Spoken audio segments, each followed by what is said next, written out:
I have a Mac, and it was like Safari does not support you. So, but no, I'm here. Unacceptable. Macs don't play well with Squadcast. I know. We're calling the interview off. It's over. I was looking at your website, Kirk. I like all your awards you got. It was pretty cool. You're looking at my personal training website? Yeah. It said like the online fat loss award and for personal coaching. It was cool. Huh. Usually we do the research on our our guests, not the other way around, Joyce. Yeah. How do you feel about that, Kirk? I feel good about it. I have a couple best of personal trainer awards sitting off to the side that you guys can't see, but that's slowly dwindling. Now my heart is the running public. So we need to win some awards, Brakken, so we can offset. We haven't won an award, have we? Oh, No. Man, you guys need to. Well, maybe like OCR podcast co-winner or something like that on Discord or something. Yeah. I think we split. I don't think they make trophies for that. So how are y'all? So you're from the South. I just heard y'all. All right. Where are you from? Yes, I'm from Texas. So our days, are usually triple digits now, and or close to it. It's like 98% humidity. In the mornings we get like 72, but it's like 95% humidity. So it's warm. Kirk, when Joyce and I first started working together, she wanted to do an ultra and a Hyrox. With Classic combo, yeah. 6 weeks of each other. Yeah. I think I've told you about this. Yeah. But we got to a point, she said, hey, I couldn't get my Hyrox workout in today. I was like, oh boy, here it comes. She said, the sleds were too hot to touch outside. I was like, oh, that's a new one. I've never heard that before. I know. Now I'm better. I don't use that excuse anymore. I show up earlier. I get some towels. I prepare. But that's a valid excuse, just not one I'd ever heard. Yeah, no, it's good. When we started working together, that was it was just fun to go do an ultra, and then I think it was actually 3 weeks apart, and 3 weeks, and then go do the Hyrox. And I love the balance of ultras and Hyrox. They work good for me. Not very many people see the alignment, but I like it. Didn't we have this discussion on here, Brakken? Like, I would rather pair a Hyrox with an ultra than a Hyrox with almost any other thing, because they're really both about durability. Mm-hmm. And even if the best of the best are racing for an hour in Hyrox, almost everybody else more, and that's an endurance event that requires durability. So I think they make sense, right? We had that conversation. I'm not delusional. We said that on a Q&A, I think. We'd rather pair an ultra with a hybrid than like OCR in hybrid. Mm-hmm. So I'm curious. Yeah. And they work. Oh, go ahead, Joyce. Oh, no, they work because, you need the easy stuff. And running easy on concrete kind of bangs you up a little bit.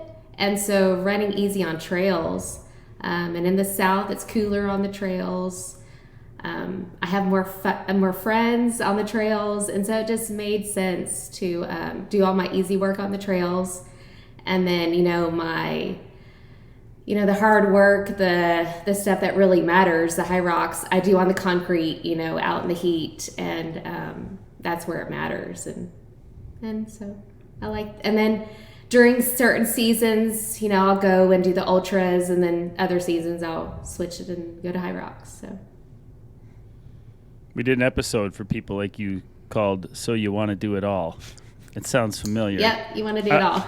Yes. Yep. I know a few like you, Brakken or Joyce. I'll let either of you take this. How did this conversation come to be? Why are we sitting here today? Yeah. Oh, I'm jumping in this one. Okay, go ahead. I told Kirk probably 6 weeks ago I wanted to have a conversation with you. And because it feels like you check a lot of boxes. I know you haven't been on a podcast before, and you feel like like everyone on their first one, like, what are we even going to talk about? But from our perspective, you represent a vast majority of the people that are out there listening in one capacity or another. So I told them about you weeks ago, and then we had a spot open. And I just said, hey, you want to do this? And you're like, yeah, I think I could. I said, how about tomorrow? I know. And now we're here. Yep. And I heard you doing the talk in front of all those people, and I said, sure, why not? You know, if you can do it, I can do it. And I really do agree. You know, there's a lot of age group women and men that, you know, we're not going to win it. We're not going to be elite. We're not going to get paid, but it's fun. And, you know, your kids look to see what you do, and it encourages them to give their best effort and, you know, just try it and have fun and get some fitness. And then you can chase after kids, you know, later on down the road and be active. And that's, you know, all we want in life. So you're from Texas. So you mentioned you have kids. So how old are you? Where exactly do you live? How many kids do you have? Yeah. So I just turned 40, and I have a 13-year-old boy. He's in a rock band. And then I have an 11-year-old girl who does competitive twirl. She keeps me busy. 3 times a week, every week for 10 months out of the year, we're doing dance work. And then half the year is dance competitions out of town. So she gets to listen to you too while we drive, you know, to wherever. And I listen to y'all, and that's how that goes. So we're very busy, but I train almost every day. Makes me, when I hear things like this, Brakken, I know I cuss once in a while. Yeah. Not like the real bad words, like the ones that are just like sort of acceptable, but really I shouldn't be saying. And then I hear like you and your daughter driving in the car together, and that makes me feel really bad about my 4-letter words that occasionally slip. You should. Yeah. No, it's good. It's good. I'm sure. So there's like some shows, like, you know, I can't listen to Hunter at all. Like not even 2 minutes of his, but I can listen to you guys, and I listen to the RMR, and I listen to the Race Brain, you know, and it's part of the compromise, you know. I can drive her to wherever, but I've got to be listening to and getting some education along the way. Well, so I just want to apologize to any and all kids out there, because I hear this more often than I ever thought I would, that every time you're in the car driving wherever, mom or dad chooses the podcast. And that's just not what I would have wanted growing up, to listen to 2 guys talk about running. Yeah. No, she enjoys it too. She's like, that's very interesting. Or, you know, y'all will say something and she's like, oh yeah, that's good. Like she can kind of relate, or, you know, she's got her competitions and they don't always go perfect, and she relates to some of what you guys talk about. So it's good. Well, what's her lactate threshold? Her what? No, she doesn't have one. So, but she does say she wants to get stronger. She's trying to carry a girl in one of her dances, and she can't yet. But she does have a lactate threshold. She just doesn't know what it is. Yeah. Which is okay. Yeah, no, I don't know. She doesn't. Okay. She doesn't run yet. Where in Texas are you specifically? Yeah, so I'm in Houston, kind of like close to the Woodlands, and I run with a couple of groups around here. I'm part of a trail group, and then a road group, and couple of gyms, kind of go everywhere to get it all done. And how did you and Brakken get together? How did this happen? Why did you reach out to Brakken? Yeah, so I previously, before all this, I started running in 2017. So before all that, there was no fitness ever in my life. I wasn't allowed to sweat as a child. I wasn't allowed sports. And I can talk about that later.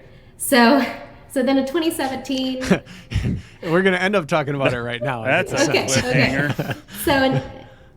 So 2017, I started running. I wanted to get fit, and so I, typical mom stuff. I joined all the mom fitness groups, and then quickly outlifted all of the moms in the group, and then wanted something more and more. And so I started doing OCR. Went to Killington, West Virginia. Did OCR Worlds. Had fun with that. And then there was Hyrox. So then I started doing Hyrox. And, wanted to do a little bit of everything. Wanted to get better at Hyrox. But I had always wanted to redeem myself with the Ultra, Spartan Ultra. So I wanted to do a Spartan Ultra again. And I had a particular time I wanted to hit. And then I also wanted to do a Hyrox 3 weeks later. So typically, 2 different races, but I was determined. I wanted to do them both. I knew I could. I knew I could have the time, the effort, the discipline. And so I reached out to Brakken, and he said he could help me, and that's kind of where it went. So. Is that how you remember it, Brakken? Yeah, she's I think we're glossing over a few details probably to keep her standing in her community. Yes. But yeah, that's essentially it. There was a time that she believed she could hit in both, and basically just said, is this realistic? Can I train for both? And my answer is what it generally is. Like, of course. Yeah. My job is not to say, is an idea stupid? It's to say, if we're going to do something dumb, let's do it in the smartest way possible. So, yes. Yeah, I have no qualms or hesitations over that type of thing. And I'm sure I told you at the time, Joyce, that that's the type of plan that's way more fun to program. Yes. Going after a 5K is great. Going after a marathon is great. But it's not rocket science. It's been proven over the course of 100 years how to train for these things. And there's very little deviation athlete to athlete. Train for an ultra, what were we targeting at the time? 8 hours? Sub 8, and I hit that. Sub 8. I hit that. So yeah, so sub 8 hours there, and then trying to run closer to like 80 minutes or 85 minutes in a Hyrox. Like that's fun. That's a lot of moving pieces. How are we going to fit that in? Those are the kind of things that get you out of bed in the morning.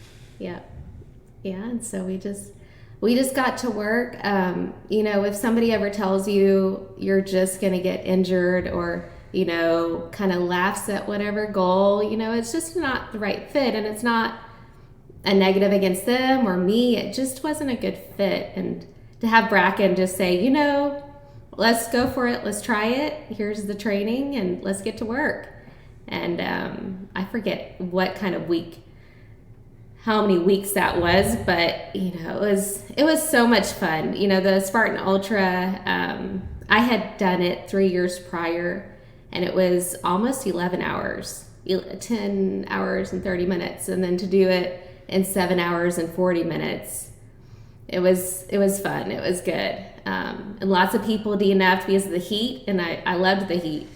So it was great, and then to do, I think I did 118 in Hyrox a few weeks later, which is a PR as well. So it was good. That's not easy to pull off. I guess since you listened to us, we just had last week, I think, or the week before, athlete situation sort of episode, and I outlined one of my athletes who wanted to go from like ultra to ultra or recover in between big events. And if you were to come to me and say, well, I have an ultra and then I have a Hyrox, which is very high output 3 weeks later, it would be like, okay, how on earth do we get this woman to recover in between so she can go and use her fitness again? Let's take a peek behind the curtain here, Brakken and Joyce. I want to know what happened, because I don't see Brakken's programming, actually. In fact, only, one time, Brakken, we had athletes working out together, so we had to share programming, but that was it. In fact, we come together on the running public training plans, but I don't know what his programming looks like for his one-on-one athletes, and he doesn't know what mine looks like, really. So tell me, what does one do in 3 weeks between an ultra and a Hyrox to PR both? What did that 3 weeks look like for you? I know people want to know. Oh, I don't even remember. I mean, Bracken's it was pulling what, up a your year, training plan. I 2 can years see ago? it. Okay. Aren't you, Brakken? I've got it right here. Okay. Let's I go. do know Let's he see how said to follow it. He Let's said see how to good follow it Joyce's to a memory T, is. and I listened. I listened. I still write. Very rarely Yeah. do I tell someone you must do this. Oh, I remember. Usually it's Yes. we can get ways around it. Yes. Recovery after a big event like that is one of the only times. Yes. Yep, I agree. No, he told me just to recover, take it easy. I do run every day a mile. So I still kept up the running, but greatly reduced everything. It was almost a walk that first day. She's a run streaker, Kirk. Yeah. And that was one of our first conversations is, do I have to stop this? Yeah, no. How And I many days are appreciated you when on? he said no. So I wrote it down. 1,308. What? And what was the reason, not to side rail us, but what was the reason for your last missed day?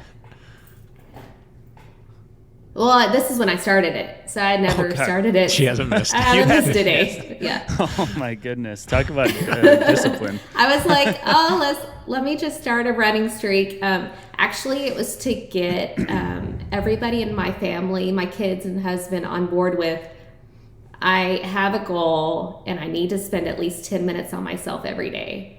And that's kind of how it started. I love So that. Okay. now, That's how you keep a streak Yeah. going, Kirk. You just never break it. yeah. Oh, is that how It's it really works? easy. And now my daughter reminds me, if I fly, she's like, don't forget your mile. You got to get your mile in. Or, if I'm going here or there without her, she's like, don't forget to run. So it's good. It's a pretty amazing, actually. So we do- I always wonder this- about run streakers, like you get the flu, or like you actually get an injury, or something. The world crumbles on you one Yeah. day because of everything working against you. Like, so if you get the flu or COVID, like you will drag your butt down the road for a mile. I want to know the details here.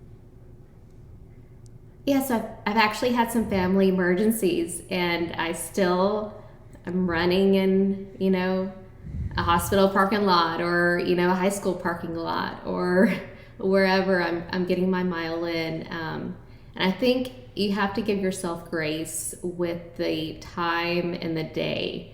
I can't just say I only want to run in the morning or I only want to run at 10 a.m. There's 24 hours in a day, and you have to find 10 minutes, 10, 15 minutes, 20 minutes, 30 minutes, an hour. You have to be okay with morning, afternoon, night, whatever it takes to get it done. I've missed a lot of days. in Joyce that is one. my reminder. Yeah. She's my reminder that there's no such thing as too small of a workout window. Yeah. I've talked about it on here. I'm that person who's like, I have a 60-minute workout and I only have 52 minutes. I'm skipping it. Like, that's not logical, and I know that, but it takes people like Joyce to be that North Star, that reminder that all minutes are purposeful. They're all useful if you decide to use them.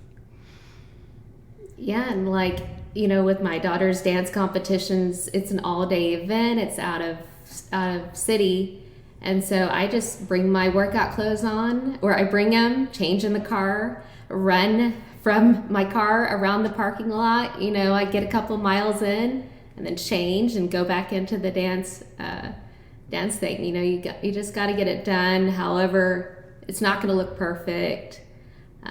It's probably the hottest part of the day, but you just get it done, and it's no big deal. We distracted you from your recovery 3 weeks between your events. That was on me. Oh, so yes. whether Brakken Okay. lays it out or you lay it out, I'm still very curious because this is a success story. You went and accomplished a big goal Okay. 3 weeks Yeah. after accomplishing a big ultra goal. So continue. I want to hear it. So I feel like running was reduced by maybe to 30% of typical. And that's all I really remember. I have it up here. if you want me Okay. to Yeah, go go on. ahead. I All want right, to so know. we had a week where I didn't program a thing. Okay, well, I was Okay. just going to say, I want to know if ahead, the Kirk. biggest Yeah. thing for me is Actually, the whole thing is a big thing for me because I'm programming Yeah. for people just like you right now, Joyce. Okay. But that first week after, of course, I'm very curious about. And then I'm really curious what you do with the middle week. Like that middle week before, Okay. that week 2. So anyways, continue. So the first week was not programmed. Okay. Yeah. It was purely, you're going to keep your run streak alive because I can't stop you from doing that. And so it's whatever it takes to do that. Like all the mobility in the world, all the body care necessary, but the goal is only to hit the ground for 1 mile per day. Knowing that she'd spent all this time working, we could absorb 7, 8. It ended up being 8 days of nothing. Then from there, we went to doing 1 to 3 mile runs every other day. Yeah. And that's kind of our standard range. Like on her recovery days, because she's going to run no matter what, it's a partial warm up +1, but the range is up to whatever you feel like getting that day. But like one's her mandatory run. So every other day we did that, and then built up to the longest range we had was a 4 to 5 mile run. And then we alternated days. So she had a workout where we did 5 by 1,000 meter run. This is starting in week 2 now. 5 by 500 meter row, 5 by 500 meter ski with progressing intensity. So the runs were easing into, the goal was to be running Hyrox pace by the end of the runs. Yep. And then Hyrox row by the end of the row, and then work hard on the ski. Our goal throughout this time was sharpen up her rowing and her wall balls, but rowing still uses quads enough that we wanted to be gentle on it. But then if there was energy left, you can crank on the ski at the end, which is opposite of how I would normally program Hyrox. Ski stuff would happen first, and the row would happen depleted, but she was already depleted. So we hit that workout twice, and then we hit a progressive tempo run followed by sleds, and we hit a Hyrox strung. So we need to crash course the stations, but we still don't want to be hitting the ground. So all 8 stations followed by no run in between to feel what are we missing, and then tried to cram skill work into the next week. We did 3 by 1,000, 1,000, 1,000. So 1,000 meter ski, 1,000 meter run, 1,000 meter row, and then 3 rounds of that, and then 50 wall balls. That was a week out.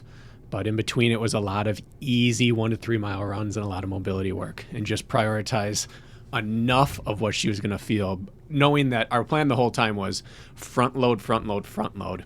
So all we had to do was remember how to do the pieces in between.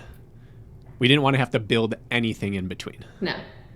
Yeah, and I think the key was, this whole time that I was training for the Spartan Ultra, I was still training for the Hyrox. So it wasn't like there was 1 week or even a couple of days that I didn't touch something with Hyrox. So I would do my rig outside, I'd do pull-ups and everything for the Ultra, do my trail runs, but then still hit a sled or a row or touch a wall ball or something Hyrox specific, 3-4 times a week, every week, so that I was ready, because I'm not going to learn anything in 3 weeks in between. It was all just recovery and remembering the movements. We did 3 quality days per week in this lead up. And Joyce, to answer your question, it was a 13-week build, then race week, and then 3-week transition. But we did 3 quality a week, and 2 of them were Hyrox-based combo workouts, where they were long workouts with at least 50% of it Hyrox specific, either preceded by or followed by threshold engine work. So we were doing longer workouts, but half of it was impact. And then the Ultra we made sure that the Hyrox work did target as much quad, glute, hip as possible. And then the Ultra duration work was all weekends. And do you remember how you ended up feeling in that Hyrox 3 weeks later? Like, did you show up and have a good day, so to speak? Or do you feel like you still had fatigue in your body when you had to push? No, I didn't have, I didn't feel like I had any fatigue, honestly. 3 weeks was, I was still probably a little tired. But I felt good. I finished it strong and did what I needed to do. And it was actually 4 weeks. We had 3 weeks of transition. Okay. So the race was the fourth week. Okay. Gotcha. Which was important. Okay. That allowed us a full week off in a full race week. Yeah. Got it. That actually is very helpful, that extra week. I think the reason I asked, that 4 weeks is great. It's just long enough. I feel like with a big ultra recovering, is just my opinion, be like, by the time your next race comes around, whether it's 3 or 4 weeks later, you really don't even, you show up to the start line and be like, I don't even know like what my body's going to give me. Like, I hope it's there today. Like, you haven't really been able to confirm it in workouts before because you're holding back a bit. So like you get to that race that's 3 or 4 weeks later and you're like, okay, if everything works, it's going to be there right when I need it. It's not like you're going to feel ready a week out or maybe even 5 days out. It's like you show up, you're like, oh my God, thank God it worked. Like, I'm here and available today. Mm-hmm. Do you know what I mean? Like, that's usually best case scenario. And this was something, not typical. Like, I wasn't going to throw this at Brakken every 6 months, like, an ultra and then a Hyrox. This was kind of like a once a year on a whim type thing and not throw it at him all the time, the two modalities. But we did something similar this year. I did Bandera 100K for the first time ever. And then I did Hyrox in March. And so I was still training for Hyrox while training for Bandera, which was good. That was fun.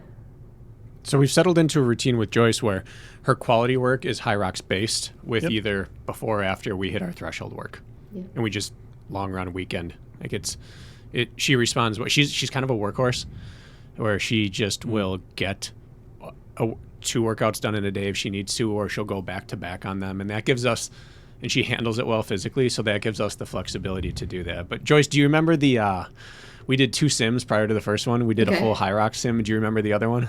No.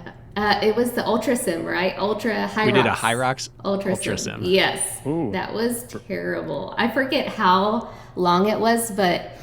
It's 20 miles. Okay, 20 miles with Hyrox work, right? Yeah. Yes. So Kirk, we decided to test brutal. if we got through this. Yeah. She was ready to pull both off. So we did a full Hyrox, 5-mile run. Yes. Full Hyrox, run until you hit 20 miles. I love that.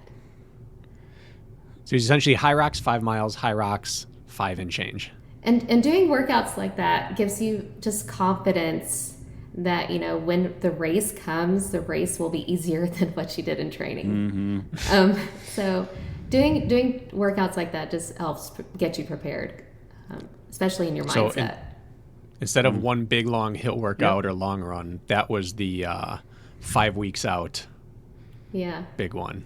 That reminds me. Again, Texas heat, she handled it. Oof. That reminds me. Yeah, I forget what the weather was, but it was not cool. Oh, go ahead. Well, no, Brakken likes, and I prescribe pretty big workouts as such. I've never prescribed that one, but back when I first hired Brakken, because that's how Brakken and I met, because you were my coach for, I don't know, 6 months maybe or something in the beginning. And I had 3 hours of KDE, I recall, on the ski hill.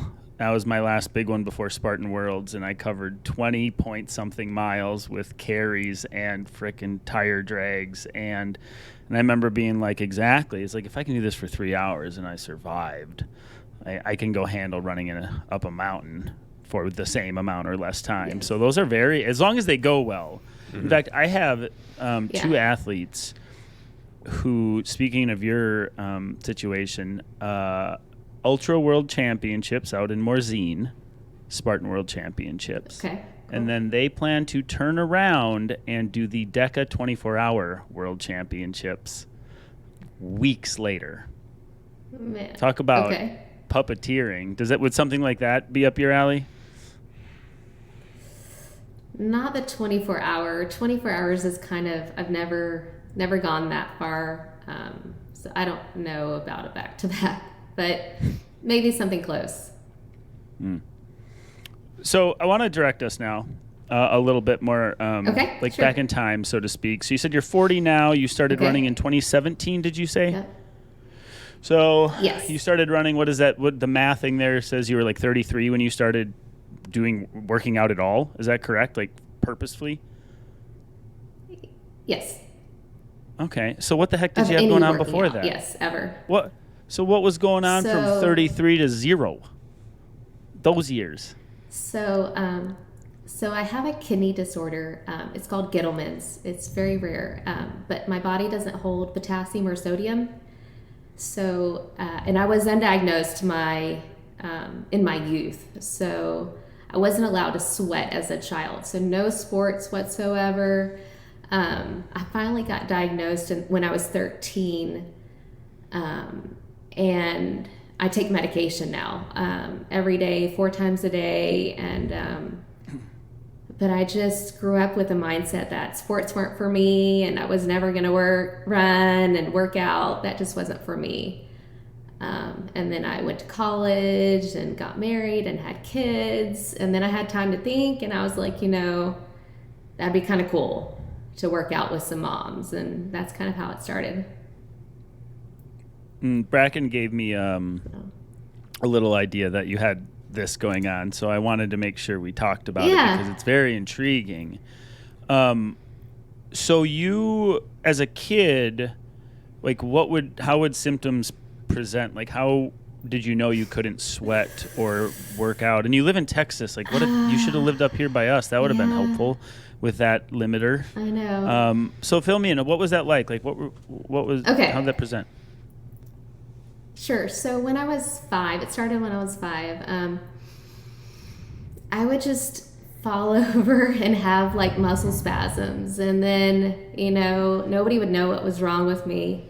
I would go to the doctors. The doctors couldn't figure it out, and then that just sort of happened about every couple of months. I would fall over and have a muscle spasm, go to the hospital. Doctors wouldn't know. When I was 13, I had a really bad one. And so they did, I went to a big hospital, nearly died. And then that's when they diagnosed me. But still the medicine that they were giving me wasn't enough to do regular activities. So I was super skinny, super malnourished looking. And it didn't take until my 30s to really get enough medicine to survive. And to get into fitness and stuff. So I take 20,000 milligrams of potassium a day, just to live, just to survive. What? And if I miss a dose, I was just wondering what the daily recommended amount of potassium is. I'm going to look it up if you don't know off the top of your head. Yes, I don't know, but yeah, it's 20,000 milligrams. I'm doing a little research. I don't think you even know, Brakken. I thought it was 2,000. It was 1,200, 2,000, somewhere in that range.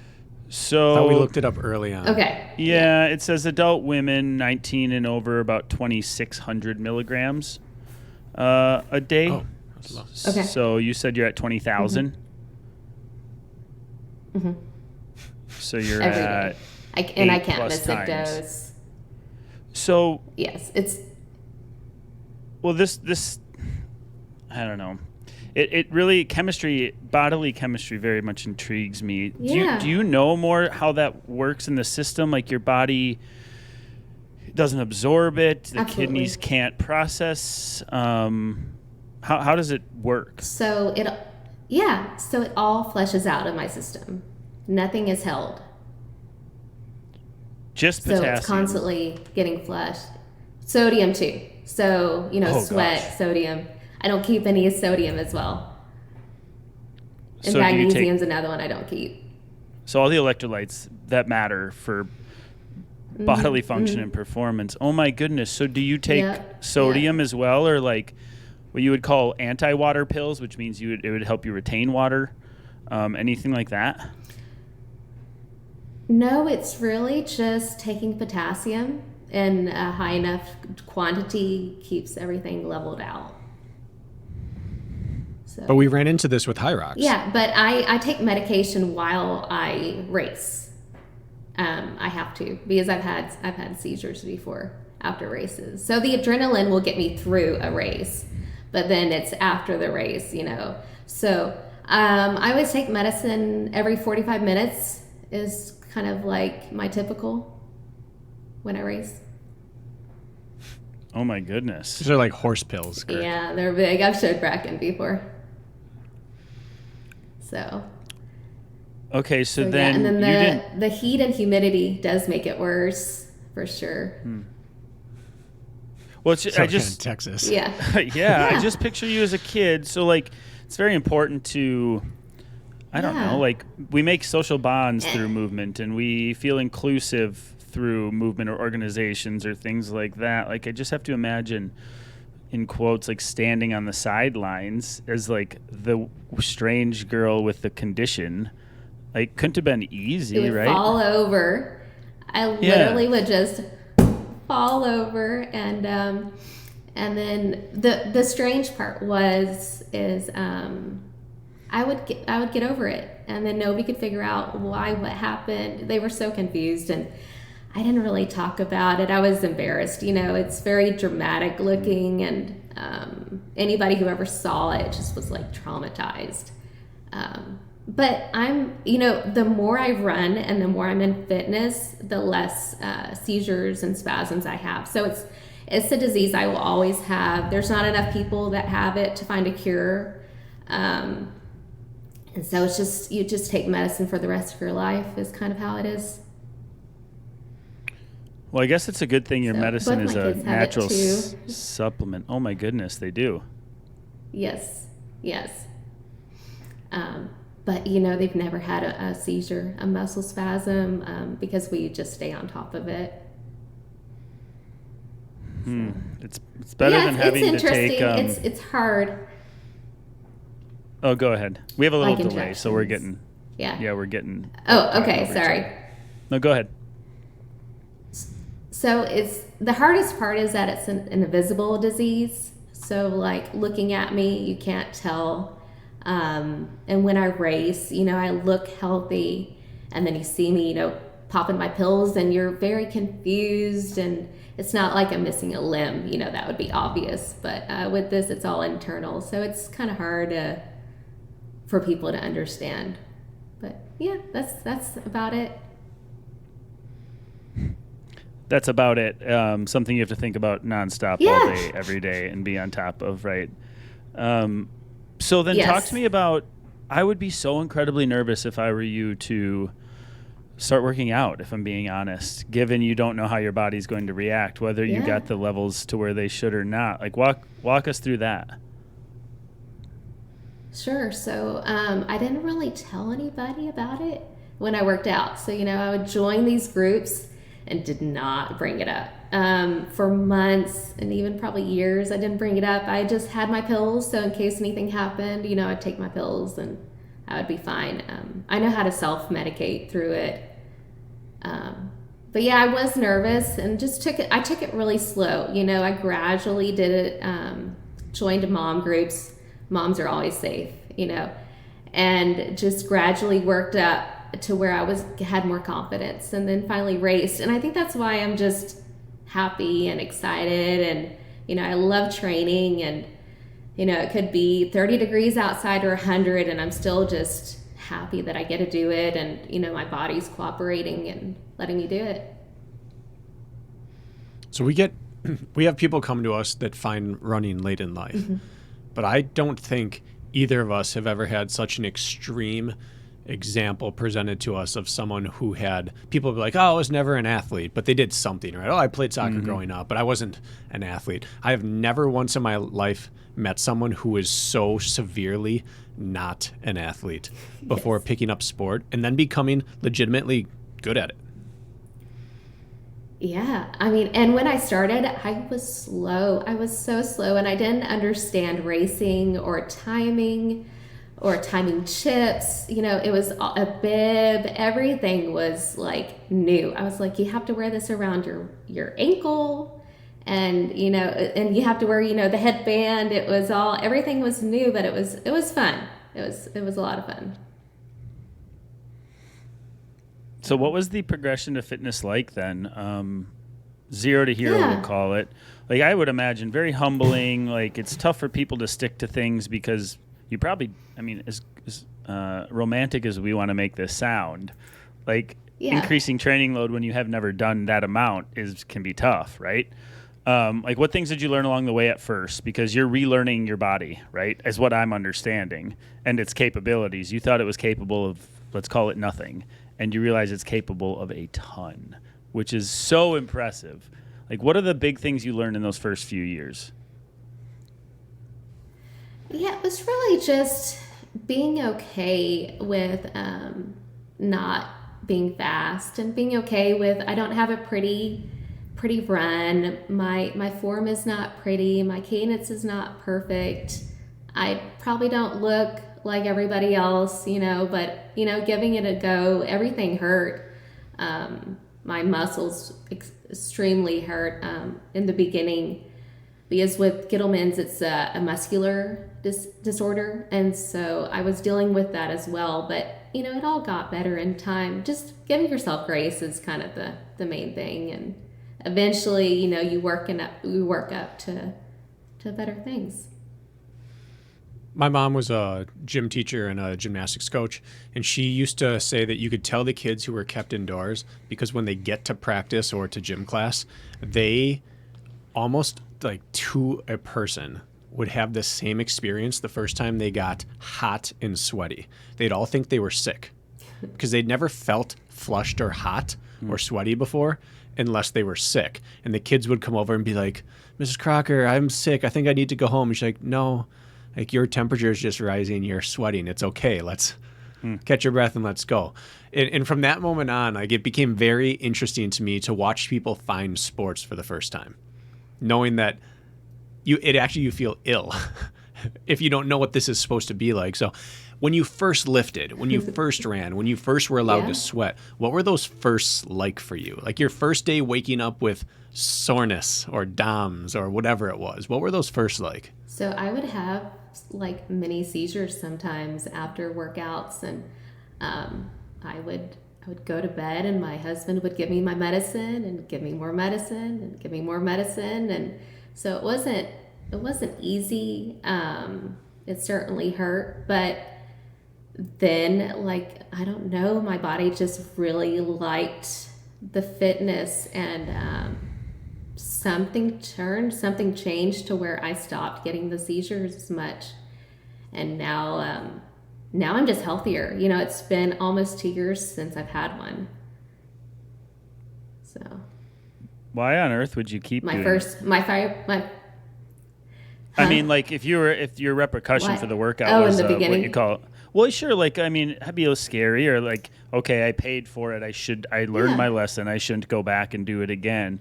Like, why'd you keep pushing through? I just knew it was part of it. It was just part of how I had to get through it. I don't know. I just Kirk, this is a Joyce answer right here. This is how it goes. We do coaching calls, and I'll say like, now this workout's going to be big, or this is going to be difficult. And she's like, yeah, it was, but you just get through it. That's like the Joyce answer. I did it. I got it done. And it's always kind of like casual and flippant, like not fully understanding my question. Like, why? Is there a different thing you do? Yeah. It's just, you can see that maybe it was a coping mechanism. Maybe that's how you're wired, but that's always your answer. I don't know. I got it done. I think at the time, my kids were going through a lot medically, and this was kind of like the one thing I could control. I could control getting up, going and doing a workout. I could control how much weight I put on the bar. I could control how many miles I could do, whereas I couldn't really control the medical aspect of it. So I don't know, it kind of helped, and then it got easier as I went through it. So I'm barking up the wrong tree by trying to pry here, huh? Is that what I'm hearing, Brakken? No, not at all. I'm just going to get it done. Just going to get deeper. It done. I prefer that answer. Deeper. Yeah. So is this hereditary then? I did this one workout. So it is. So I'm adopted, so I don't have any of my history from my family. But I have it. My spouse has the mutated gene. And so we were told the kids wouldn't get it, but both of the kids have it. But I'm just really fortunate that they were diagnosed young. That's like the key with Gittleman's, and they won't experience what I experienced. And that's all I can ask for as a parent. But you were going to say something, and I wedged a question. Yeah, so I did this workout about getting stuff done. I did this workout the other day, and it was the cardio Q3 or 4, and it was lightning outside, and that was the only time window I could get it done. And it was quality day, so I was like, I'm getting this workout done. So I had to do all the sprints in the rain, chase, try not to get chased by the lightning, and then run in and do my ski and my row, and then run back out and do my run. But I just, the main thing is I, like, in my mind, I have to get it done regardless of the weather, the day, the time. You get the work done, because that's what everybody else is doing that's racing. Did you know this, Brakken? Lightning risk? Nope. No. Because she just gets it done. Just like how she didn't tell her moms at her workout group about this, Joyce shares what needs to be shared to allow her to keep working out. Yes. I do like my calendar, though. I look at it probably every day. So I think Brakken knows that like, if my calendar's blank, I tend to freak out. I'm like, oh, I need something on this date. But other than that, I'm good. So, yeah, kind of cutting corners here, Kirk. She's now 40. Mm-hmm. And Joyce, is it accurate to say you've PR'd all your distances in the last year? Yes. So I've PR'd everything from a 5K and completed a 100K. So with that as the and end a mile. result, And I PR'd a mile, too. yes. Yep. It's not now rocket science to see why. Because her mentality is, well, that's what all the races are doing. And spoiler alert, I don't want to ruin your mentality because you need to keep that. But spoiler alert, they're not. Kirk and I see many of the people you compete against or know many of them, and they're not. Some people are. But you are on the far end of the spectrum, and it's the absolute reason why you're PRing everything under the sun. Does it help that you didn't start running until 33? Yeah. It did. But 7 years later to still be PRing doesn't happen unless you are wired the way or similarly to how you're wired. Yeah, and before I trained with Brakken, I don't know if I told you this, I had plateaued for a full year to where every metric was almost identical for an entire year. And I was keeping data, so I knew a 15K 1 year, and it was almost the same the next year. A marathon was almost the same, and everything, and even sprints, like Spartan sprints, were almost the same. And then to go from that to now PRing everything, so it was definitely a good switch. Well, let's just keep prying on Brakken's training. What was the difference between? Brakken doesn't mind, I know. What was the difference between the training? If you were to summate the training you were doing before you and Brakken got together. Versus after, what led to the breakthroughs? So it's not that it was bad. It was good, but I had kind of been doing the same thing for 5 years, and I had more energy than my training allowed, and Brakken used that energy towards strength. And really developing me in the weight room and doing other things instead of just writing off my extra energy. So I know in the beginning we talked about that, Brakken, where I was like, I've got more energy, and you're like, go do some deadlifts, go do some squats, and I did, and it really helped, and that's kind of, I think, where the change happened. I didn't fully understand who Joyce was. Yeah. You can't early on, right? You can't possibly. It doesn't matter how many intro calls you do. You can't really get it. But over time, I got the full picture, and I realized that what we really did is we took her restrictor plate off. A lot of athletes is about holding them back from themselves. With Joyce, it was about trusting that she knows more than we know. And I'm sure that was the issue with, not that there was an issue, but with the prior coaching, it was that everything you were saying is generally proven false down the road with other athletes. Like, I can do more volume. I swear I can do more. On top of 3 or 4 quality workouts, I can do more. And you're like, pump your brakes. You can't. You feel like you can, but you can't. And we get lulled into that sense of we know best for you. And with Joyce, it was realizing we don't. We don't know best. I don't know best. She just kept having more energy. And her concern was always, I was told I need to run this mileage for this race. If I'm not hitting this, should I be doing more? And early on, as like a defense mechanism for me to keep her safe, it was just like, well, why don't we just do more of this other thing? And then she'd do it, and she'd still have energy. And we kind of stumbled upon this. Joyce can do a ton. Like, she should have been a CrossFitter, honestly. If I look back at things like the multiple WODs per day kind of thing, she responds to that. She's like, the more she has activity, the more energy it generates. She's wired differently. So I don't think I did anything special. I think we took the restrictor plate off and said, if you can work, keep working.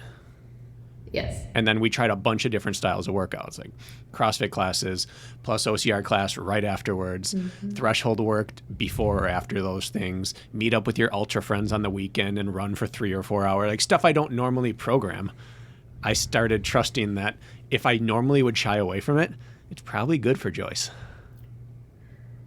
Yeah, and I just really respond well. And I definitely, I do take my rest days. A lot of people who know me, they feel like I don't rest. I run every day. But I do have rest days. And rest is very important. But when I have my big days are big. And I respond better with that. And we've really changed the tapering that I used to do.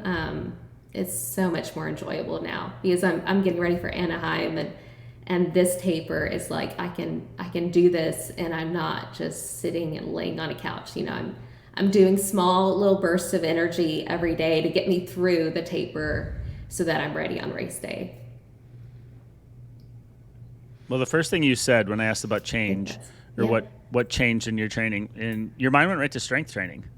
Interestingly enough. I mean, that's the first thing you said anyways, and the restrictor plate being taken off is a rarity. I can speak to that. And I still think 90% of coaching is holding your athletes back, but you're not the common athlete, apparently. So what is it about strength training? Like, I'm a big believer. Brakken's a big believer. I believe as you're aging, the strength component is what keeps you moving well as you age, moving purposefully and fast and efficiently. So what's the difference you felt after being on like a purposeful strength program? It just helped me with the runs. I wasn't as fatigued after my runs. I would start lifting, and then I would have a big quality day the next day, and I'm like, oh, my legs don't hurt as much, or my hips don't hurt as much, or my back and calves don't hurt as much. And I never really put the 2 and 2 together, but it definitely helped. Did your numbers go up notably? Like, have you been able to move more and more weight as well? So I had never really lifted before that. So everything was a PR. Because I never had really squatted and deadlift, and never really put numbers to it. And I didn't really even know how to calculate, the bar is a certain weight, and the plates are a certain weight, and I had to add it all up. So I'm still very new to all that. So I stick to the basics right now, kind of. But yes, to answer your question, yes, my numbers do go up, and pretty much every time I touch the weights, they go up. And now I can push about 400 pounds on the sled, and it's fun. I enjoy lifting the weights, and I'm petite, so most people don't think I can push or lift. So it's fun. It's fun to do it. So. Well, my next question, I was waiting for delayed? Brakken. Are you no, waiting I for was me? just waiting for Brakken to jump in. Brakken Okay. gets this look on his face before he's going to talk, and he had that look on his face like before he talks. Oh, okay. What you do, Brakken, I don't know if you know this, but No, before you talk, what you do is this. So I'll tell you, when we do a guest interview, if you're ready to say something, you're gonna spot check us both with your eyes. You're gonna go back and forth between guest me and see if we're gonna keep talking. And so before you get ready to say something, your eyes just go back and forth. You scan the room, and then you speak. And so you were just scanning us both repetitively. So I was like, Brakken's gonna take the floor. I'm just gonna be quiet. That's your tell. Did you not know that? I did not know that. Okay.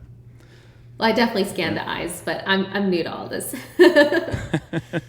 Well, my curiosity. No, I have her schedule up next to me. Oh, okay. Just looking back at things, and I was checking. So, as she was talking, it reminded me of some things. Some of this was honestly like, it sounds like a coaching success story, right? Like I can't take this because a lot of this was accidental. Early on, it was, we have to do things to bulletproof her for the Ultra and be ready for Hyrox. So let's try to do some of the Ultra bulletproofing with our workouts. You know, it was, for a while, she had to do her lifting at home for certain things, and they had X a number of equipment. So we did some stuff there. This wasn't like crazy foresight. As much as I'd like to take credit for this, this wasn't foresight. This was, Joyce just kind of like leans against the leash a little bit. And you're like, all right, I'm going to let her walk me instead of me walk her. That might not be a great analogy, but that's how it feels. Like, I think I have the direction, we're going to go for a walk here. And then pretty soon it's like, I'm agreeing that we should be going that way instead. So looking back at how this training kind of progressed, it was, we took shots in the dark early on to try to do what you felt you needed with what I felt we should be doing. And then just evolved from there. Joyce is relatively intuitive as an athlete. Yeah, and it was... And I don't know if it's because of Gittleman's, where you have to feel things and know signs. And it, like you said, it has a muscular component to it.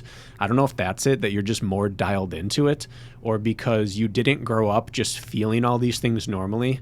You encountered them as like a fully functioning adult, and all your fatigue signals just hit you differently because you weren't a 6-year-old experiencing it. I don't know what it is, but your self-knowledge of what you can and can't handle far supersedes someone who has, what are we talking, 7 years of exercise experience? So I don't know if you have any more knowledge on why that is, but you have more than 7 years of intuition, and I don't know exactly why. Yeah, I don't know. I mean, I didn't even do dance. I did computers. They stuck me in like computers and, you know, everything where you were inside is what I did. But yeah, no, everything we hit, and you would keep putting tests in, and some of the tests I'd be like, okay, I've never even done this before. Let's go test. And I think it was like a 1 mile. I had never even tested a 1 mile run. And I forget some of the others that you were like, okay, let's go test this. And I'm like, I've never ran that far, or, you know, and tested. So it was good. It's, and then I think it's just the determination to get it done. I didn't exactly have, you know, I would have your training, but then, you know, I've got the kids and the husband and the job, and then trying to figure it out. So I would get very creative. So like at my CrossFit gym, I run at a dealership. So I jump a fence, and then I run circles at a dealership, and then I jump back over and I go back to the CrossFit gym to finish my workout. So you just have to be really creative to get the work done. See, what I hear when I hear you guys talk is like, that's what outlines a really nice athlete-coach relationship. That's what makes a good athlete, and that's what makes a good coach. Is a good coach needs to know when to tell you they are right and you are wrong, and a good coach needs to listen when they understand that you know yourself better than they do. And a good athlete says, no, like my intuition and my gut is like, I know I could do more, or I need more. And a good athlete allows their intuition to cohesively work with the coach, and then the coach responds appropriately. And it's the beautiful thing about working together for a long time. You know, you start off in the beginning, and you're gathering data and learning about each other. What is Brakken's coaching like? And Brakken, you're saying, okay, what kind of athlete is Joyce? And a good relationship progresses and you take those things and it gets more and more dialed as you go, right? Of course, Brakken, you didn't hit a home run with your first training block because how could you? You didn't know her and she didn't know your training. And that's the nice thing. That's the best part about the athlete coaching relationship is once you get like a year in and you understand each other better and you've experimented and made the mistakes, and instead of getting the same training block 5 years in a row, it's just what it sounds like happened before you met Brakken, to like, hey, let's work as a team. I think that still speaks to your brilliance, Brakken, and your intuition and brilliance as an athlete, Joyce, at least from what I'm hearing, because that's what makes the relationship work. Both things are needed. And I think it really helped that we took some things off the table. You know, I was so used to having to hit a certain mileage a week, and I was used to having to hit certain paces, and we just kind of threw it all out the window and just said, you know, let's go off of effort. And just taking away the time and the mileage restraints kind of gave me some freedom to just go for best efforts, you know, and that's kind of how my training is now. It's very much best effort, just give it your best effort, and that's how we do it.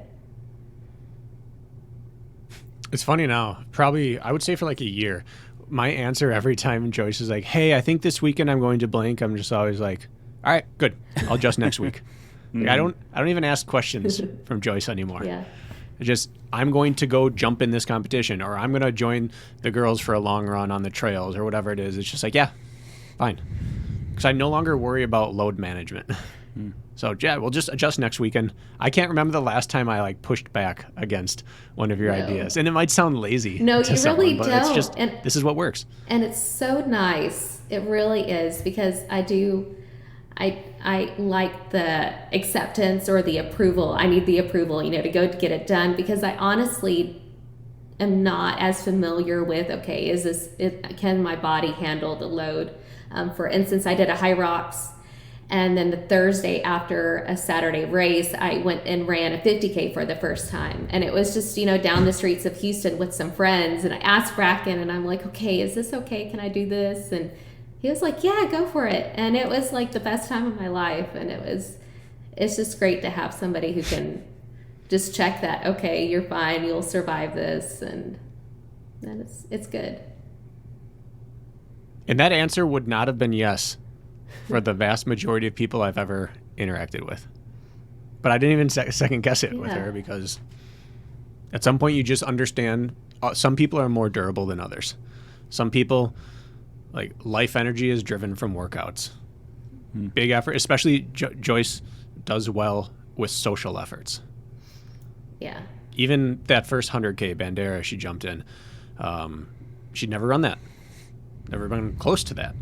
But just being out on course with people was energizing. So, like, 50K to Joyce with friends is like going for a 20-mile run solo for her. Yes, for sure. Yeah.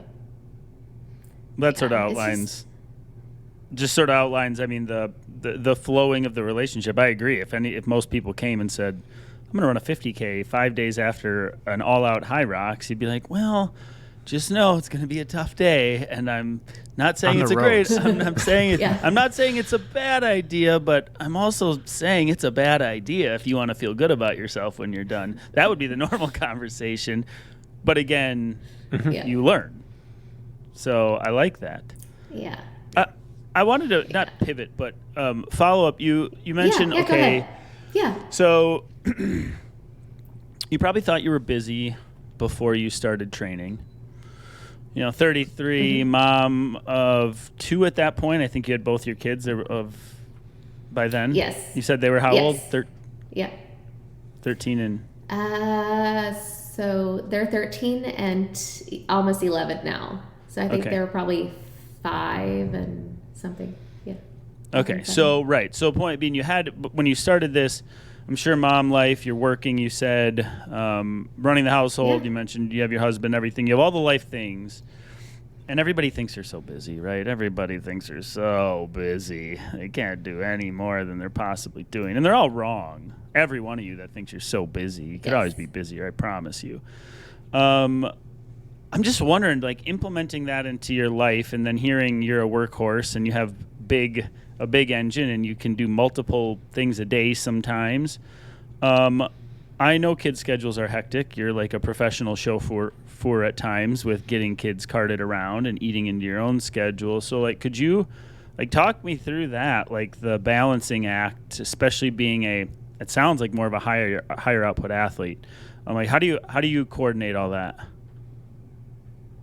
Sure. I think it works well. Like my husband and I, we work very much as a team to get all the things done. I'm the driver and he's the chef, and we have those roles. So he's always cooking dinner, and I'm taking kids everywhere. But I think like on days that I work, I get the work done either before work or after work, and then on days I don't work, I get it done while everybody's gone. And that's kind of how I balance it. And then I still take care of the house and all of that. I will say I don't really watch TV. I don't watch movies. I don't sit down often. That's kind of like the things that, and I don't see friends as much as I would like. And then when I'm training for Hyrox more, I don't see my trail friends as much. But that's kind of how I balance it. Why don't you watch TV? Because I would rather train. So you don't. I would rather train or help the kids with something. I choose to fill it with something else. Yeah. Okay. Now, that is me. That's during exactly when I'm. I watch so much TV. Really? No, I do watch footage from races. Yeah. So, I watch Hyrox races and I'll watch racing, but I really just don't watch TV unless I'm tapering. We'll watch some movies. You know, if I'm tapering for a race, we'll watch some movies and stuff. But that's about it. Do you ever feel like I feel like this? So it's common to like people think they're funny when they quote movies, or they, oh, you've never seen that movie, or have you watched this show? And I'm always like, nope, I've never seen that movie. Have you ever watched this show? Nope, never watched that show. And you almost feel a little judged. You're like, what do you do with yourself then? Like, you didn't see this movie. How could you not have seen this show or this movie? You're a loser. Like, that's how I feel when people ask me if I've seen things, and I'm like, I haven't, and then they get judgy. Do you ever feel like that? You ever get judged for your lack of media consumption? I do. Absolutely. All the time, yeah. And I am not up to date on any current events, celebrities, or anything. So, yes. But I don't let it bother me. I would rather train. I would rather run. Get it done and hang out with the kids and hang out with the family. So you're not a movie judger, are you, Brakken? Or show judger? No, I'm not a believer that the things you enjoy, you should make other people feel bad for not enjoying. I do like... But I watch... Oh, go ahead. I have a lot of screen time in my life, Kirk. I do like listening to other people who watch TV, though, and they, you know, summarize the TV shows or the TV movies, and so it's good. Yeah, that's how I kind of juggle it all. Yeah. I'm still not happy yet. Walk me through a day. Walk me through a busy day. Okay, when you wake up, what the day looks like, hour by hour, when you go to bed. Let's hear it. Okay, so I'll give you a Tuesday. Tuesdays are my big days. So I work on Mondays and Wednesdays, but Tuesday I do a 5 a.m. Hyrox class. So I wake up at around 4, go to my Hyrox class, which I love, but it's so early. And what does that mean, your Hyrox class? So it's a group of, it's like a gym who has a fitness group, and we all do Hyrox. So it's a really good way for me to touch Hyrox modalities, stations, and just kind of I use it almost like a warm-up. But sometimes we go fast, sometimes it's slower. It just kind of gets me comfortable with everything. But I do that in the mornings, and then I come home. I make breakfast for the kids, usually crescent roll, kolaches. And then I shower, I get them ready, I drop off my daughter, drop off my son. Then I usually come home, eat a big breakfast, and then I'll go do my workout for Brakken. It's usually repeats.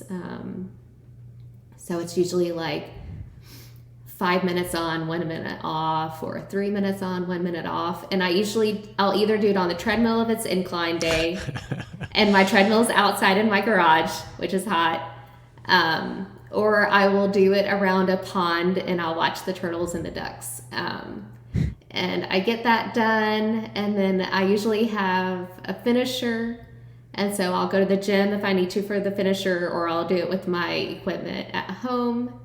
Then I eat lunch, I get ready, pick up both kids. Then my daughter has dance at 4:45. So my one child gets off at 3:30, the other one gets off at 4:30. But I have a friend who picks him up on Tuesdays.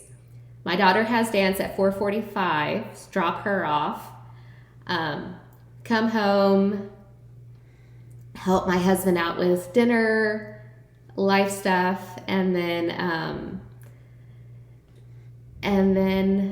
I get any groceries if we need groceries for the evening, or I might do a couple of weights with my husband outside, and then I pick up my daughter. We eat dinner, and then everybody kind of goes to bed at about 9:30 is when they go to bed, and then we go to bed right after. So that's kind of our Tuesday. So on Tuesdays, I usually get about 2 hours of work done, and then I typically get 7 miles in, 7 to 8, depending on the week, 6 to 8 out of all the workouts. And then on a Monday and Wednesday is when I work. So then I'll run. It's usually 3 to 5 miles on Wednesdays.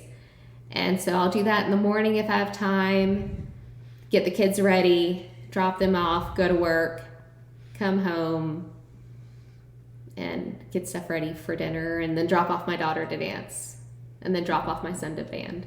And then, so it's kind of how it goes. Or if I didn't get my run done in the morning, I get it done in the heat while they're both at their places.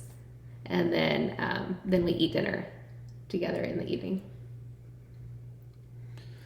It's interesting. Pretty typical, pretty basic days. Pretty well, like not really though. I mean, like on Tuesday, to go to a class, which would be people's centerpiece of their entire day, to do that, then come home, take care of the family, of course, then go do another standalone workout, which people would consider their centerpiece for the day. You've already done 2 of those now, and it's 10 a.m., 11 a.m. And then you may have a finisher, which means you have to like drive to the gym and go do some more things. And then once in a while you go lift weights for extra work with your husband. Like on some days, that could be considered 4 separate bouts of movement if you're outlining that, which wouldn't even be in the realm of possibility for a lot of people. So I don't know, boring, typical, sure, whatever words you want to use, but that's not. And my question for Brakken then, and I'm prying hard on your coaching right now, Brakken. I'm just prying. Okay. And I love it. You are. No, it's And I love my Tuesdays. I do. I love my Tuesdays. I cannot find anybody though to do the 5x1s or stuff. I ask friends all the time, and like nobody does it with me. You got to be more convincing. It's just like I have a handful of athletes I coach that also really enjoy going to their Spartan class or their OCR class. It's both social and a workout, and finding a way to get it all done. So you're happy, you get the things you like, we get the things that we think would work for you, and then it all comes together. But it can be a tricky thing sometimes, like the decision, Brakken or Joyce, to do like, okay, I know you're going to go to a class that's going to, what we would say, pre-fatigue you before like the meal, really, right, of the 5 minute on, 1 minute off. Like, how did you come to that decision that it still makes sense? Like, if we're going to work hard, we're going to cram it all into one day, so to speak. Like, I'm just curious, because you always try to balance that, right, Brakken, between if somebody has a routine that you're now implementing your training into. That's always, a tricky thing. I just want to hear your thought process. Well, Typically, I say, I'm not going to tell you to drop anything. I'm going to add my work in on top of it. And then when you get to the point where you're ready to drop it, then we'll do that. Mm-hmm. And that's how I started with Joyce, assuming it was going to be too much work. And it wasn't. Mm-hmm. And so we never dropped it. But for the first ultra block, we decided she's doing that morning class. So 1 week we are going to do the work that we want to get done after the class. We're going to pre-fatigue for the class. And then the next week, we're going to do our purposeful work prior to the class and then finish with that. So we just alternated throughout that 13-week block, going before and after and alternating. Are we doing like finish or grindy work, or if it was spicier stuff, I believe we did that before the class. And if it was grindier work, we did it after the class. Figuring work is work for an ultra. Let's get used to moving on tired legs. But if it's purposeful, we wanted to do it prior. But she just kept responding to it. Generally, the process is like 2 to 8 weeks with someone I work with before they're ready to drop their prior fitness routine and move to the next thing. And I know that that's the process, so I don't push early. I let them make the decision when it's ready to be done. And instead, Joyce was asking for more work by Wednesday and Thursday. So now there is, and it used to be like, if you end up cranking in class, she said sometimes they go harder, sometimes they don't. It's like, if you end up cranking, let's back off on the intervals. Let's get the intervals done, but we're moving down a deviation of effort. And if you don't crank in class, then let's use up that energy on the intervals. And now she doesn't really get those instructions anymore. The class is the class, the workout's the workout. Joyce is going to get it done. I don't worry.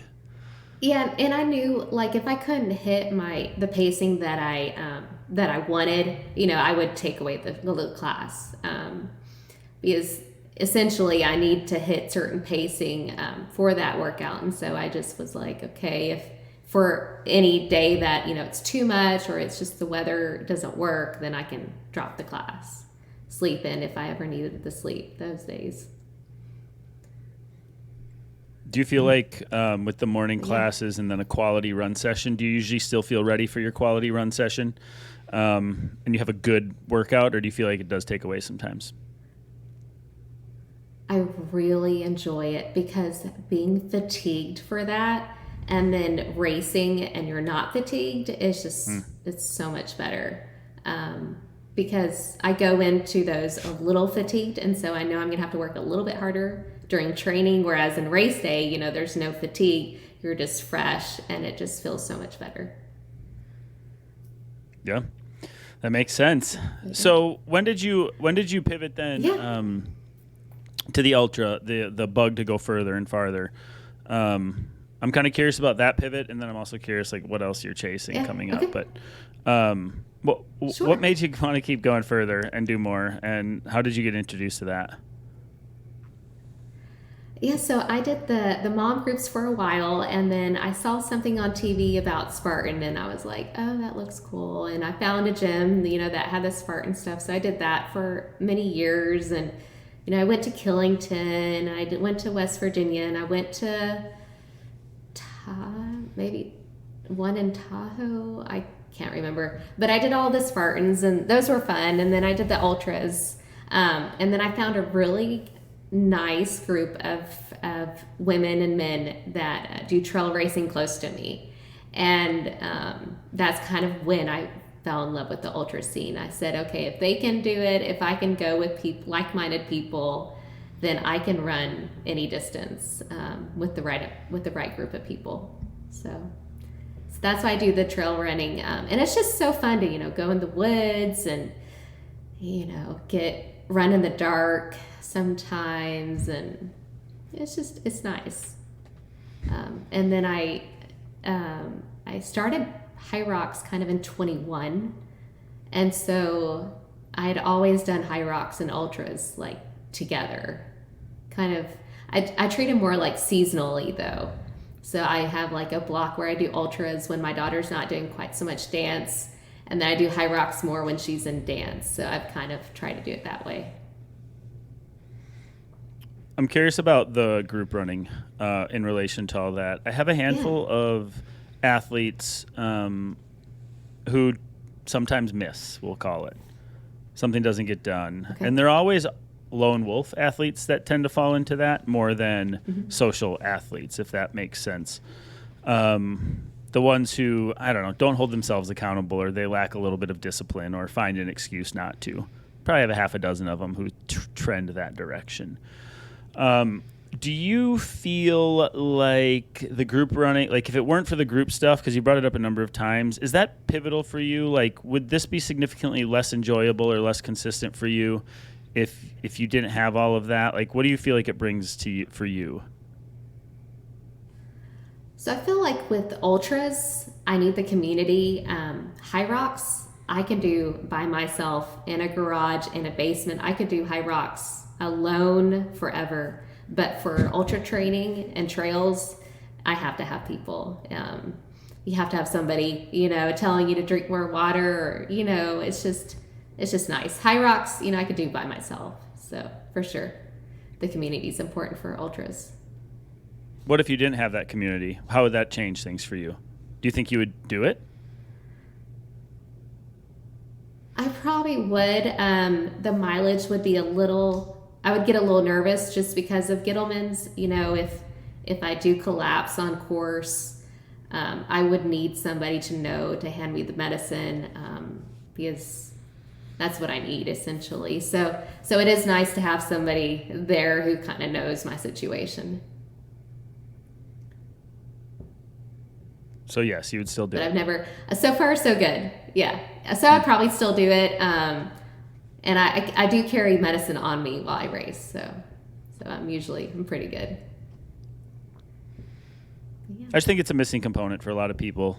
It can be such a mental task and grind to show up every day and do it yourself, right? And on the days you don't want it takes so much extra out of your bucket to do it. Whereas if you're meeting other people, maybe you don't have to take as much out of your bucket to show up, put your shoes on, and go. And so it's like, I think for the people who miss, it's like death by 1,000 cuts. They forced themselves to do it yesterday, and then they forced themselves to do it today. And pretty soon, like, they just don't want to force themselves anymore, right? And they don't have anything to look forward to because they're not catching up with their girlfriends or their training partners. So there's zero that they want to do about it. They look forward to that day, and then they skip or they push it off. So I think for like a big sector, I think they could benefit. Like, to your credit, you found a community and you plugged yourself into it. And I can think of a handful of people who would benefit from that. And so then I'll ask my last follow-up question with that all said, is how do you find a community like that? A lot of people are out there, like, it sounds like you have a number of people. Like, how did somebody that went from no community to having a running community do that? I was just very open to really anyone who wanted to run with me. And then I just always was like, well, I just hope I can keep up, kind of was my mentality. Let me just make sure I can keep up. I found the Wolfpack group because I was running trails one day and they passed me and they were like, hey, come run with us sometime. And that's kind of how I found them. And then the others are just local, just looked up local run clubs and just threw myself into it. And that's how that went. You have to just let it go and throw yourself in and hope for the best and find some like-minded people. The ones that I know that don't want to do it think they're going to hold everybody back. They think they're going to be too slow to do it. They think they don't want to be a burden to the others in the group. So then they're so scared of that they forces them to not to show up. What would you say to those people? I mean, you're going to be slow in the beginning, and you just have to learn to keep up, and maybe tell yourself if you can't keep up, you'll get lost on the trail, and somebody will get you. I don't know. That's your advice? Somebody will get you if you don't. That's not going to help. That's a Joyce answer. If you can't keep up, it's you'll okay. You'll be fine. They'll be nice. No, that's not it. That was That's not a Joyce answer. Just show up. No, the trails we go on, they're a little sketchy, and there was a situation recently. I won't get into it, but it was funny. So no, we joke about that sometimes. So we're always together on the trails. I never run by myself. But no, everybody's so nice. Really, running communities. They're there because they want a community, and it takes everybody. And pace is just a number, and you can't let it dictate your life. Because what's fast for you is slow to somebody else. So everybody's going to have a fast and slow. You just have to show up and try to find somebody.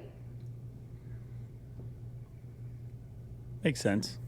And you have to think, like, if you're Hopefully that intimidated about it, helps. like, Yeah. how many runners do you know that are like a-holes, or that like you really don't enjoy their company? Like, usually, especially in adult life, it's not judgmental teenage years or college where your times are your social status. This is adult life where just people getting together with like interests.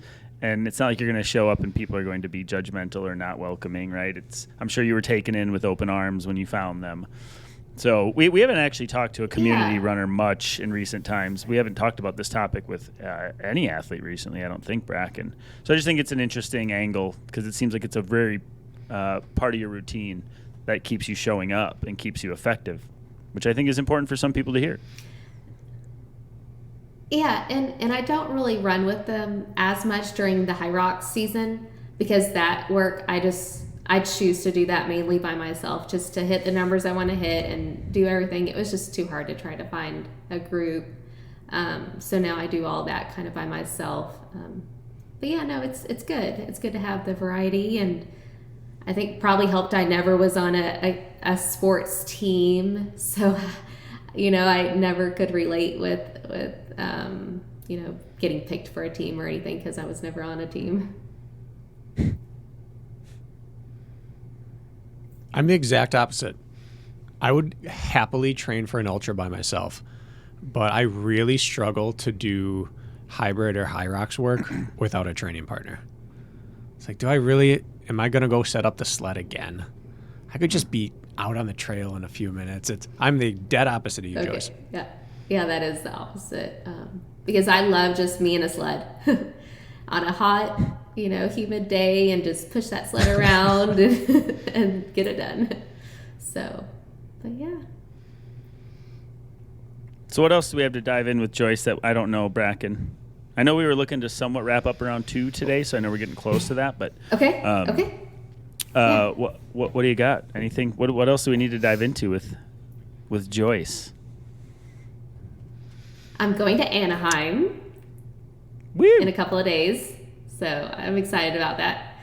Last Hyrox for the season, probably. So, but yeah, I'm doing that. What were you gonna say, Brakken?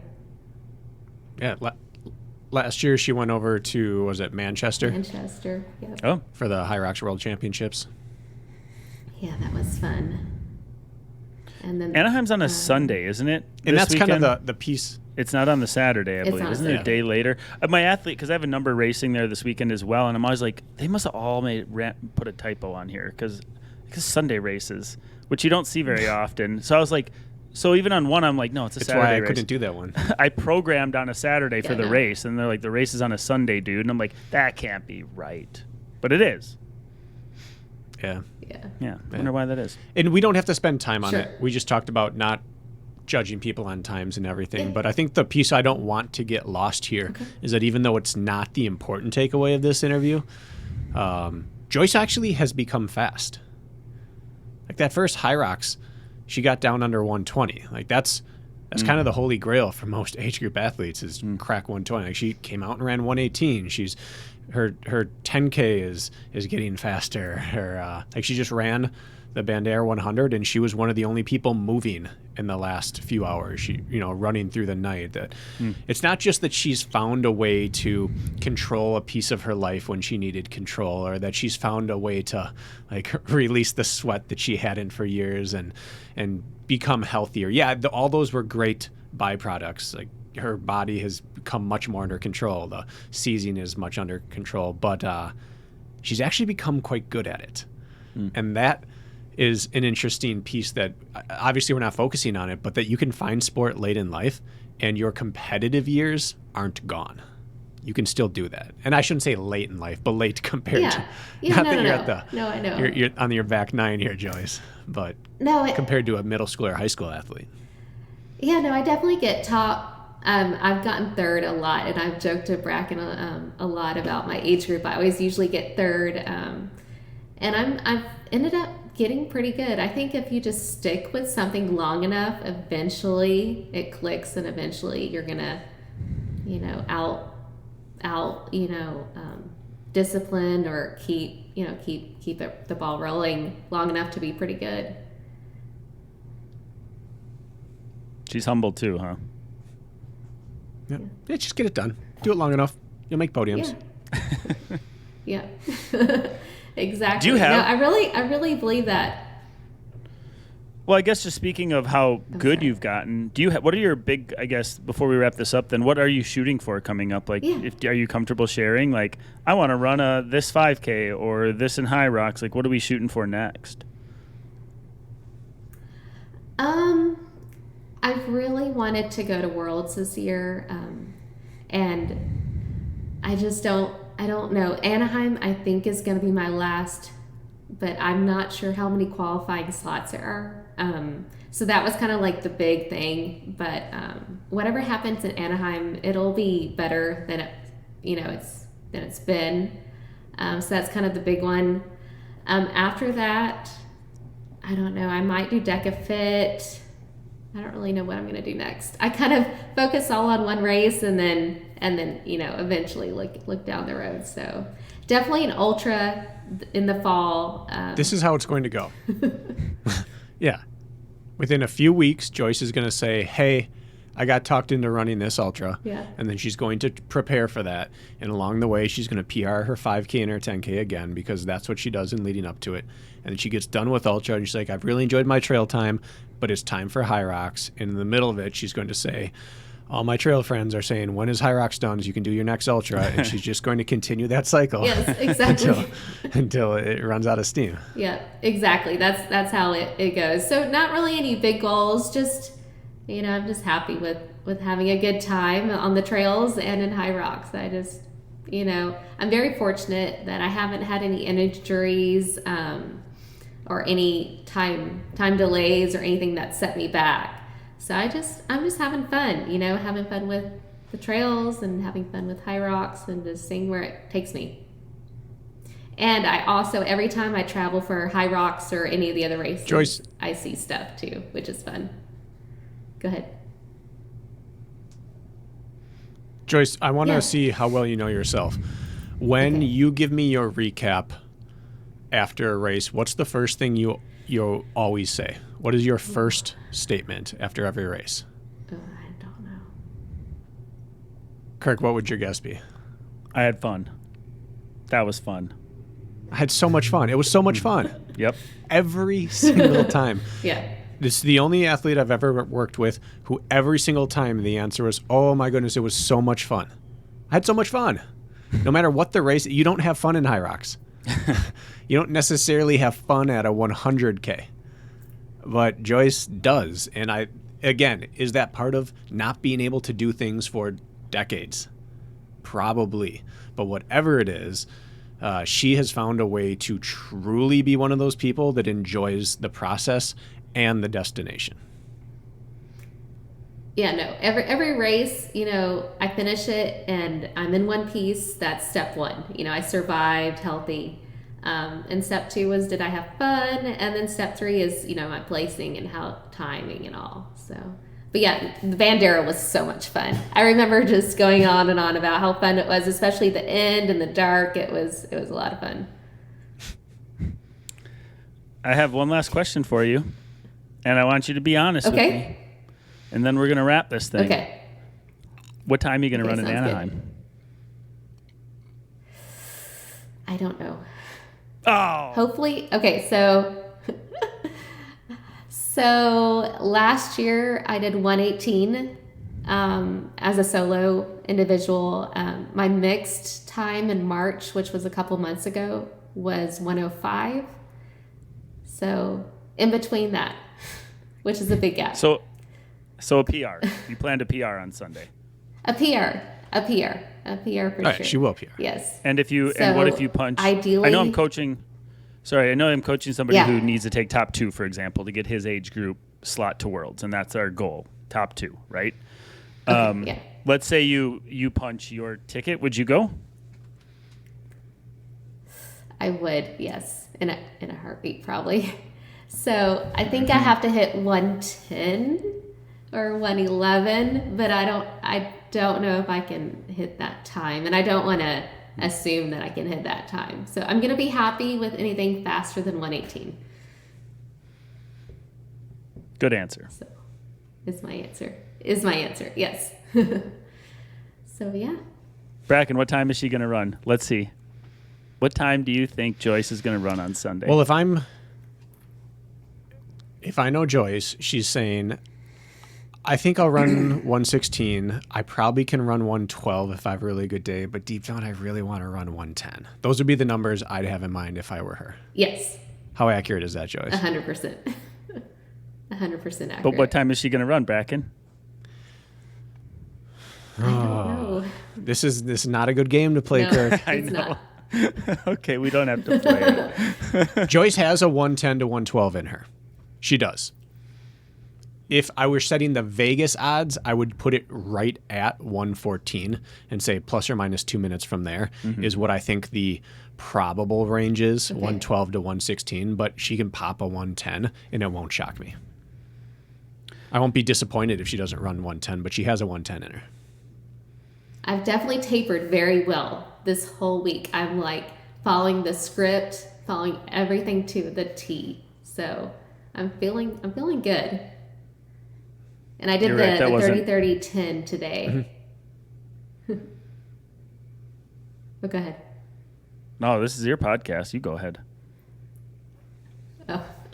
So this is our standard Hyrox taper workout that we do. Yeah. A lot of people do this, but that 30-30 times 10 by 3 generally. It felt really good. So, and it was so humid and hot and gross in the gym today. So it felt good. All the times were good. So. Great. But Well, it wasn't an unfair happens, question to ask. I'm gonna be good. Yeah. No, it's okay. It was a little unfair. I had a feeling you were gonna ask it, so it's okay. I've been like in this later stage, like now that I'll be 41 tomorrow. Actually, the day this episode releases, it's my birthday today, guys. Hey. Oh, nice! Happy birthday! As I'm 40, well, you're a day early, but when this releases tomorrow, it will be. And as I've gotten older, I'm so much more comfortable calling my shots and just being like, screw it. There's no shame if I don't accomplish it. But it's like a helpful internal process for me to be like, you know what? I plan to go break this course record. And it's a weird accountability thing I play with myself. And if I don't care if I fail. And I don't care if I tell everybody I'm going to do it and I don't. For me, I don't know why. It almost puts it into my psyche and then it gets into my body and then my body knows what to do with it. It's a really weird thing. But I never understood the people when I was younger that would be like, I'm going to break the record or I'm going to win this race. And then they go and they do it. I'm like, what a cocky SOB. And now later, and as I get like more tenured, I see the power in it. So anyways, that's my own weird disposition now. That's why I was trying to curate it for you. Okay. Sure. And I haven't really ever even told anybody. So no, this is good. I'm glad we talked about it. Cool. I understand Joyce is 40. I understand we can't PR forever. Yeah. I know that this train will start slowing down at some point. But she has PR'd. I think one race you ran almost the exact same time you ran last year. Yeah, because it was a week after Outside Bandera. of that, you've PR'd. That's true. It was a week after her first 100K. She ran the exact same. Was it a 10K? 15K. 15K? Yeah. Yeah. So outside of that one, which to me, and Kirk, I think you'll agree, matching your last year's result 1 week after your first ever 62-mile race is Oh yeah. a PR. No, I was very pleased. For sure. So anyways, outside of that, she has PR'd every time she stepped onto the course for like 2 years straight. So even though I know that can't continue indefinitely, it has to happen before I'm going to believe it's going to stop. So she's going to PR this weekend. Okay. Well, thank you. I'll be peeping the results. And for anybody who, are you a social media human? Is there anywhere people can follow along or peek at what you're doing? Yes. And my daughter was very excited that I could share this.